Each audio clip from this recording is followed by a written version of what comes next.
নমস্কার, টিডি exam Challenger YouTube চ্যানেলে তোমাদের সকলকে স্বাগত জানাই। আজকের এই পর্বে আদি মধ্যযুগের যে টপিক চলছিল তার আজকে শেষ পর্ব। তো শেষ 30টি প্রশ্ন এই টপিকের ওপর দেখে নাও। প্রথম প্রশ্ন, শাহনামা গ্রন্থটি কার লেখা?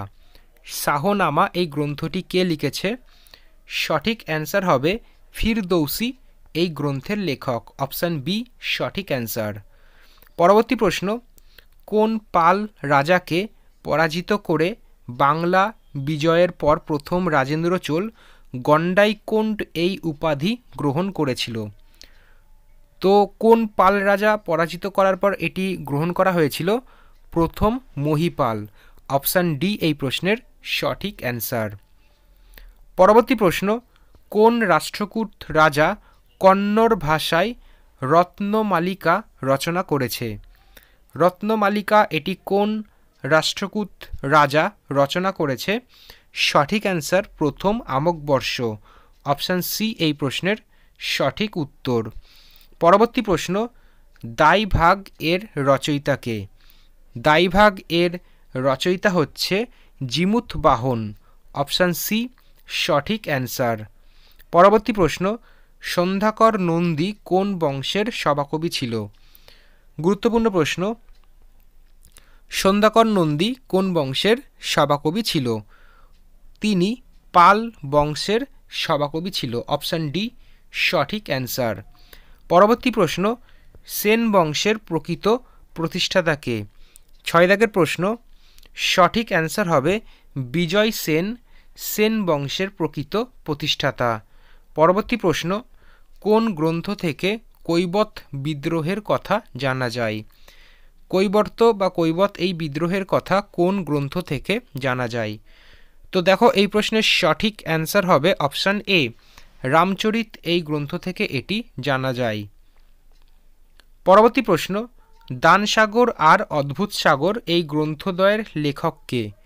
8 দাগের প্রশ্ন, দানসাগর ও অদ্ভুত সাগর এই গ্রন্থের লেখক বল্লাল সেন। অপশান ডি সঠিক অ্যান্সার।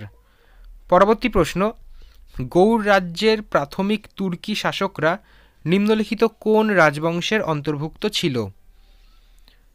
তো প্রাথমিক তুর্কি শাসকরা এরা ঘুরি রাজবংশের অন্তর্ভুক্ত ছিল। পরবর্তী প্রশ্ন, কাকে বাতাসিকান বা মূর্তি ধ্বংসকারী বলা হয়? মূর্তি ধ্বংসকারী কাকে বলা হয়? তো 4টে অপশান দেখছো, এর ভেতর সঠিক অ্যান্সার হবে সুলতান মাহমুদকে মূর্তি ধ্বংসকারী বলা হতো। পরবর্তী প্রশ্ন, বিখ্যাত উত্তর মেরু শিলালিপি কার রাজত্বকালের সঙ্গে সম্পর্কযুক্ত?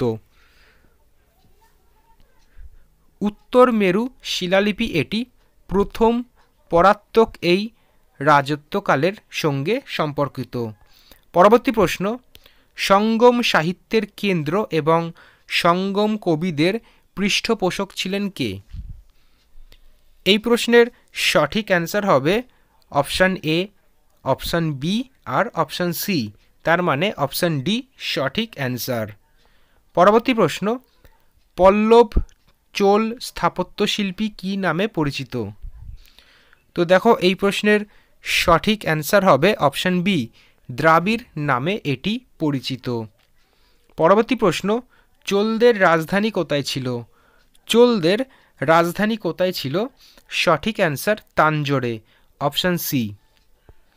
পরবর্তী প্রশ্ন, রাষ্ট্রকূট বংশের প্রতিষ্ঠাতা কে? রাষ্ট্রকূট বংশের প্রতিষ্ঠাতা কে? সঠিক অ্যান্সার দন্তি দুর্গ রাষ্ট্রকূট বংশের প্রতিষ্ঠাতা।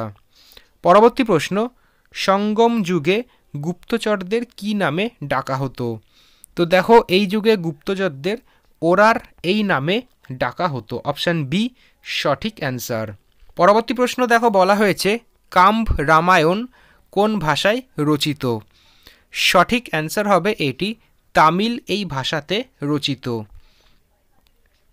18 দাগের প্রশ্ন, তৃতীয় সঙ্গম কোথায় সংঘটিত হয়েছিল? এটি সংঘটিত হয়েছিল মাদুরাইতে। অপশান বি এই প্রশ্নের সঠিক অ্যান্সার। পরবর্তী প্রশ্ন, কোন চোল রাজা বঙ্গোপসাগরকে চোল হ্রদে পরিণত করেছিলেন? এই প্রশ্নের সঠিক অ্যান্সার হবে প্রথম রাজেন্দ্র চোল এটি করেছিল। পরবর্তী প্রশ্ন, নিম্নলিখিত কোন ঘটনাটির জন্য চোলরা বিখ্যাত ছিল? চারটে অপশানের ভেতর সঠিক অ্যান্সার হবে অপশান এ, গ্রামীণ স্বায়ত্তশাসন এই ঘটনা। পরবর্তী প্রশ্ন, লিঙ্গরাজ মন্দির কোথায় অবস্থিত?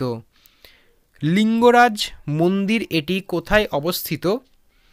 এই প্রশ্নের সঠিক অ্যান্সার হবে এটি ভুবনেশ্বরে অবস্থিত। অপশান বি সঠিক অ্যান্সার। পরবর্তী প্রশ্ন, নিম্নলিখিত কোন স্থানে বিখ্যাত কৈলাসনাথ মন্দির অবস্থিত?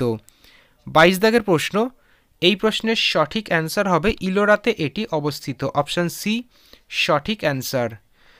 পরবর্তী প্রশ্ন, দক্ষিণ ভারতের কোন রাজ্যটি নৌশক্তির জন্য বিখ্যাত? দক্ষিণ ভারতের কোন রাজ্য নৌশক্তির জন্য বিখ্যাত? সঠিক অ্যান্সার চোল রাজ্য। অপশান বি সঠিক অ্যান্সার। পরবর্তী প্রশ্ন, দক্ষিণ ভারতের বিখ্যাত তক্কলামের যুদ্ধ হয়েছিল কাদের মধ্যে? এই যুদ্ধ সংঘটিত হয়েছিল চোল আর রাষ্ট্রকূটদের মধ্যে। অপশান বি সঠিক অ্যান্সার। পরবর্তী প্রশ্ন, প্রতিহার রাজবংশের শ্রেষ্ঠ শাসক কে ছিল?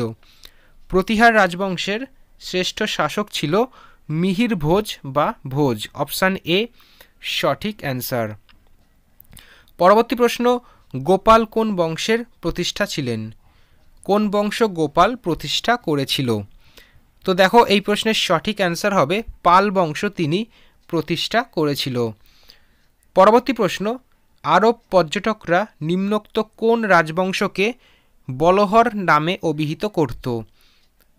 আরব পর্যটকরা কোন রাজবংশকে বলহর নামে অভিহিত করত? সঠিক অ্যান্সার হবে রাষ্ট্রকূট। অপশান ডি এই প্রশ্নের সঠিক অ্যান্সার। পরবর্তী প্রশ্ন, পৃথ্বীরাজ চৌহান তরাইনের দ্বিতীয় যুদ্ধে কার কাছে পরাজিত হয়েছিল?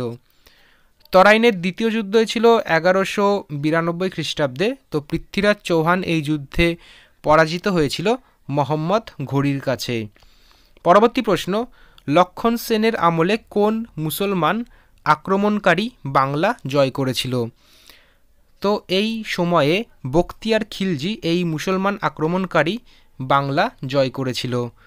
দেখে নাও আজকের এই পর্বের শেষ প্রশ্ন, কোন যুদ্ধ মোহাম্মদ ঘুরির সামনে দিল্লির দরজাকে উন্মুক্ত করে দেয়? সঠিক অ্যান্সার হবে তরাইনের দ্বিতীয় যুদ্ধ। অপশান সি সঠিক অ্যান্সার। তো আজকের এই পর্বে আদি মধ্যযুগের যে পর্ব চলছিল এটি এর লাস্ট পর্ব, যেটা কমপ্লিট করে দিলাম। তো আবার দেখা হবে নতুন একটি ভিডিওতে। ধন্যবাদ।